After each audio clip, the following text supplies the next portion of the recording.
everyone. Thank you, Pat, for the intro, and thank you for having me here today. Great to see you all. As said, I'm Paula O'Reilly, and I run the Columbus office for Accenture, and I also run technology in the Midwest.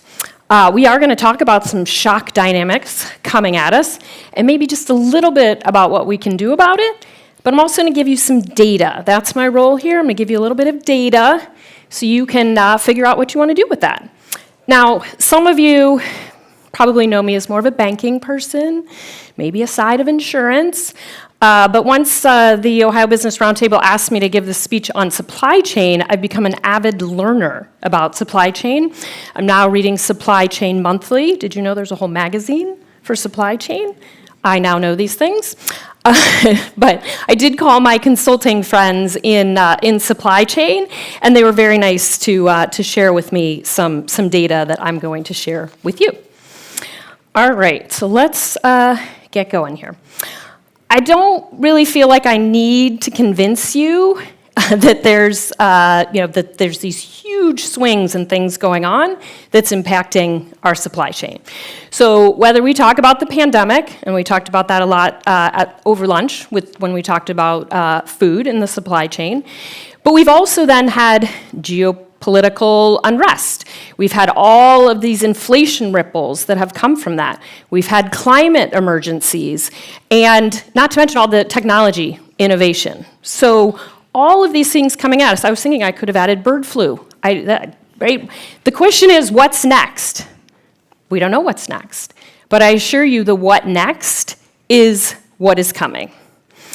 And all of this, through all of these things that have happened, I didn't mention cyber attacks, all of the things that are going on, has revealed a very low level of resiliency in our supply chains. Okay. So, I'm going to share with you some data. And this came from the fall of 2023, 1,230 engineering, supply chain, production, and operation functional leaders globally across 14 industries. Now, these were all companies with revenue over $1 billion, and 37% of them over $5 billion.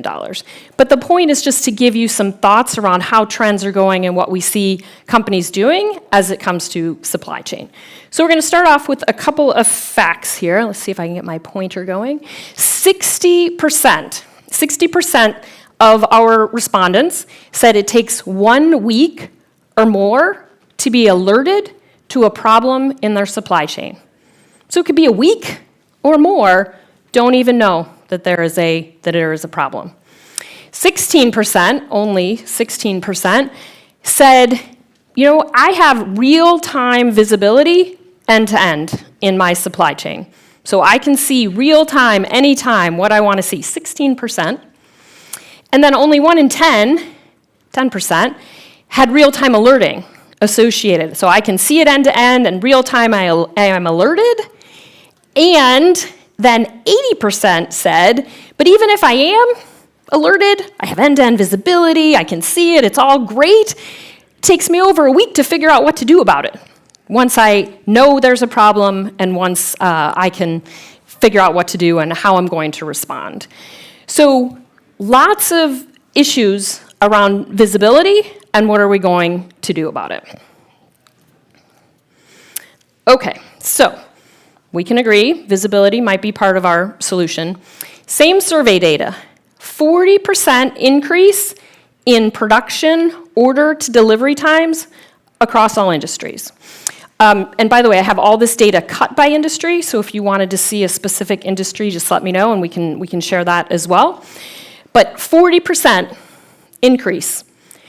Only 17% said, but I've got a workforce that is multi-skilled and they can do multiple things and I can move them around to where I need them when I need them. Only 17%. So that's the disruption. Add that to the visibility. What then is the opportunity? The flip side is, okay, 1.6 trillion of revenue growth opportunity that we've missed out on that we can recapture. And what that equates to from our survey respondents was a 3.6 increase in revenue based on if I had that supply chain that was delivering as I needed it to. 3.6 doesn't sound maybe like that much, like in yesteryear, we were all growing, double digit. 3.6 sounds like a lot right now if we can get our supply chains working the way that we want them to work. All right. So now I'm going to talk to you about some of those resiliency factors and what we're seeing from a spend perspective. So if I just claimed there's a 3.6% increase in revenue opportunity, well, how so? These are some of the things. So I know this is a little tiny, so I'll give you a little pointer here.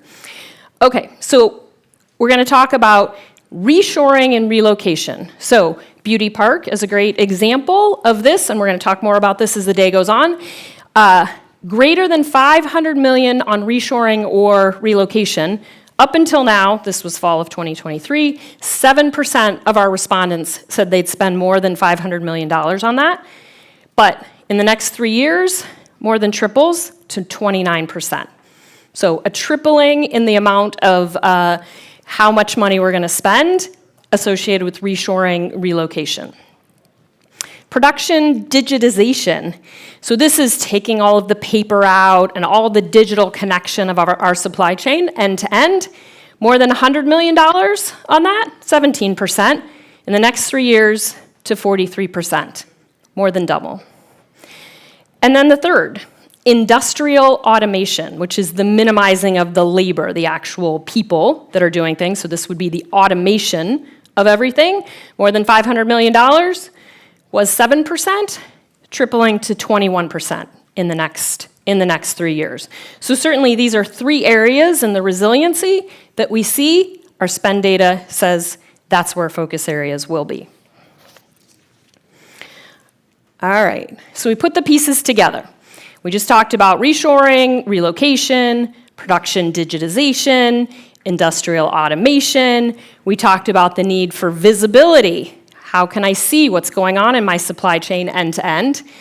We're going to talk about resiliency and design. How do I design it that way from the get-go so I have the visibility, I see it end to end, and I incorporate these things into my supply chain? And then the last component of new ways of working. Multi-skilled, cross-training, how am I going to be able to manage those moving parts? So you round out the resiliency opportunity, which leads you to the revenue growth opportunity. Now, just as I wrap up here, like I said, I'm an avid reader now of Supply Chain Magazine, and I haven't said Gen AI, but now I'm going to. So this is not in my slides, but I was reading Supply Chain Magazine last week and found some statistics from a study that actually was Accenture done as well. 87% of C-suite executives surveyed in March of 24, so just a few months ago, plan to invest in Gen AI in their supply chain. So 87 plan Gen AI in their supply chain. And 85% expect to see benefit from that in 24, in the calendar year before the end of the year. And it's estimated that 40% of all working hours in supply chain can be affected through Gen AI. AI, automation, augmentation. So all of those resiliency categories that we just talked about, now layer on the AI, we'll all have 3.6% revenue growth. So in summary, there's a lot to do, but hopefully that gives you some statistics that help you understand the components of resiliency. If you'd like to see all of these statistics, you're welcome to scan the QR code, download the report, see the whole thing, and if you want to see the splits of data by industry, I am happy to share. So thank you very much.